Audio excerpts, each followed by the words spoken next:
Nothing more electric than being at a UFC fight. Joining us now is UFC bantamweight champion Ronda Rousey. Her last 4 bouts have lasted a grand total of 130 seconds, a shorter time than it took her to walk out to the ring in her previous fight. She's hit the big screen, is Fortune's 40 under 40, and is empowering women everywhere. Her recent speech about body image was played on stage by Beyonce.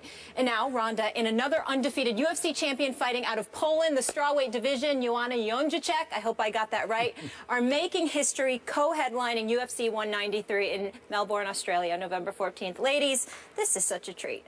Thank you so much for being with us. All right, let's put this in perspective. Just a few years ago, Dana White, UFC president, wasn't even sure he wanted to create a women's division. Then November 2012, he signs you, first female UFC fighter.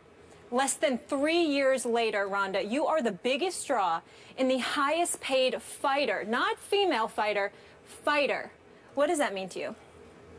It's really encouraging, you know. It was something I really worried about in the beginning, that it wasn't just to get into the UFC, but it was to get into the UFC and perform. And it was an experiment in the beginning, and I just wanted to do well enough just to hang in there so that I could, you know, I could justify even having a job. And now it's gotten to the point where it's like I thought I was dreaming ridiculously big before, but now we're having to get creative.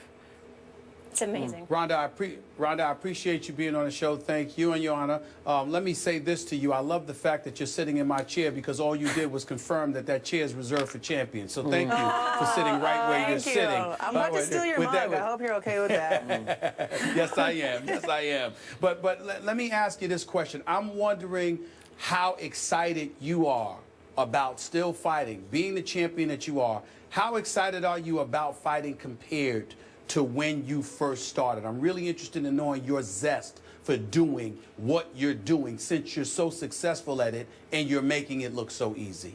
You know, I get more and more excited for every fight, because there's more on the line for every single fight. You know, I have more to lose every single fight. And it's not about the individual fights anymore. I'm thinking about, like, everything as a whole, and like really having a legacy. And I want to be the one that retires undefeated, and every single one of these matches is just, it's one step along the way. It's not like I have to amp myself up for one person after another. I'm so amped up to really attain this goal that very precious few people have ever been able to get, that, you know, I don't even know why people even ask me, how do you get motivated? I am motivated like I am blonde. I like that. So, I like that too. Yeah.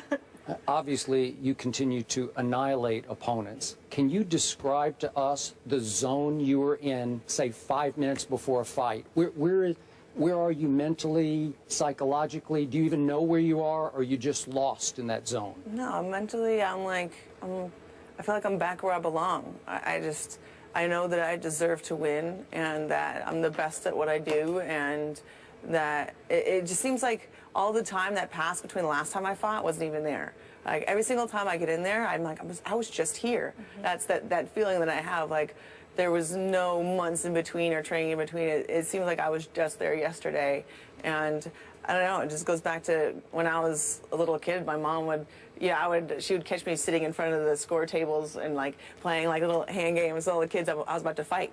And she would grab me and put me in the corner and be like, sit there and think about winning.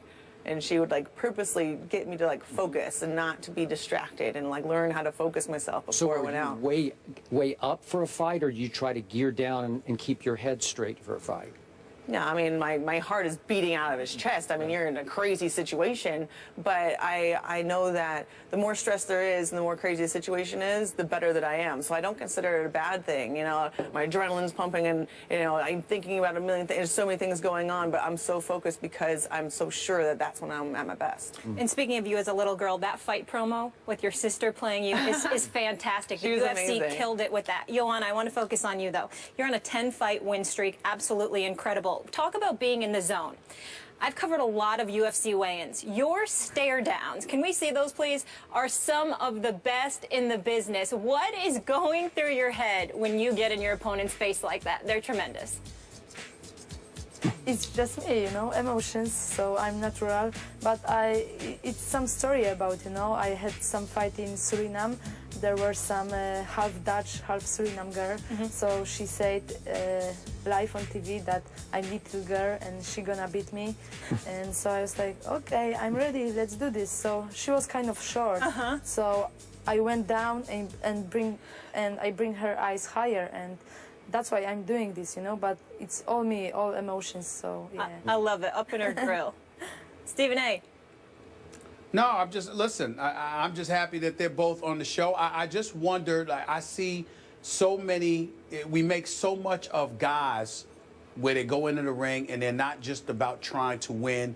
In a lot of instances, they're about trying to hurt folks. And I'm wondering for the both of you, is that your attitude? Do you just want to win, or do you find yourself on occasion literally wanting to hurt somebody? Because I know for a fact Ronda came across that way, particularly when she went to Brazil for that fight. You wanted to hurt that lady. You did not want to just beat her. I'm wondering how often, how prevalent that attitude is. Well, one of my favorite books ever is Ender's Game, and I was reading it when I was in the 7th grade, and I read it like every year for several years. And one of my favorite things in the book was he wasn't a malicious person or anything like that, but in the effort to protect himself, every fight that he got into, he had to win it in such an overwhelming way that he would win all of the future fights. That person would never come back. And that's kind of what I'm trying to do. You know, I'm trying to win in such a big way that person, all of their hope of ever trying to come back ever again is just crushed. And it's better for both of us because, you know, that one fight, it keeps it from going on and on and on. I'm just trying to make it definite and put a stamp on it and be like, okay, this chapter of your life is over, and I'm moving on. So last time you were here was just before the Pacquiao-Mayweather fight, and you picked Manny to win the fight. You divulged you're obviously friends with him and that camp. How did you see that fight, and would you like to see a rematch? To be honest, I was supposed to go to that fight in person. And the day before, I got diagnosed with pneumonia. Oh. And so, yeah, I was on all kinds of medication that, like, caused drowsiness. I was trying my best to watch it, and I fell asleep, like, 5 times. I had to, like, keep getting woken up again, and then I would pass back out. Maybe it was best that you passed out. I think some other people pass out a little bit, That's too. what I've heard. So I don't know if I would demand a rematch, but, you know, I can't really say firsthand because, you know, I was literally, like, it was the worst, like, the most sick that I could ever remember being. Wow. Yeah. Fair enough. Look at this, Skip.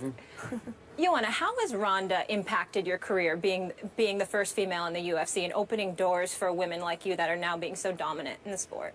I'm very happy that I'm part of UFC, that Dana did this choice to open the bantamweight division, and a few years after he opened the strawweight division. So I wish there are more divisions gonna come, and I'm happy for it. You know, I'm a big fan of Ronda, and I'm happy that I'm gonna fight on the same card. It's going to be amazing. Thank you guys so much for being here. This is awesome. November 14th, another first, 2 women co-headlining, so it's going to be amazing. Melbourne, Australia. Looking forward to that. And speaking of first, tonight, Ronda Rousey co-hosting SportsCenter. Yeah. Amazing. First female athlete guest anchor on SportsCenter. Catch history tonight, 6 p.m. on ESPN. I'll have that DVR'd for sure. Meanwhile, James Harden believes he was the real MVP last year. The guys will tell you if they have a problem with it after the break. Stay here. This is First Take.